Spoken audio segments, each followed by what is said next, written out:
बिस्मिल्लाहिर्रहमानिर्रहीम। अस्सलाम वालेकुम। उम्मीद करती हूँ आप सब खैरियत से होंगे।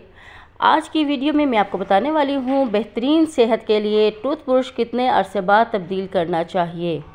आपने दांत चमकाने का सुनहरी असूल तो सुन रखा होगा कि दिन में कम से कम 2 बार 2 मिनट के लिए अपने दांतों को साफ़ करें, लेकिन ये तमाम मशक बेकार हो जाती है अगर हम एक पुराना टूथब्रश इस्तेमाल कर रहे हों। लेकिन इस बात का कैसे पता लगाया जाए कि हम जो ब्रश कर रहे हैं वो ठीक है भी या नहीं।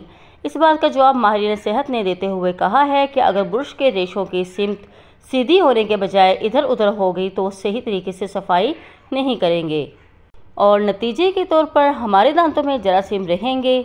अमेरिकन डेंटल एसोसिएशन के तर्जुमान का कहना है कि जब ब्रश के रेशे सीधी सिमत में ना हो तो वो सही तरीके से दांतों को साफ़ नहीं करते और हमारे दांतों में जरासीम मौजूद रहते हैं। एक और माहिर दंदान का कहना है कि चाहे ब्रश कितना ही अच्छा और बेहतरीन क्वालिटी का क्यों ना हो, इसे 3 माह के बाद तब्दील करना आपके दांतों की सेहत के लिए बहुत अच्छा है।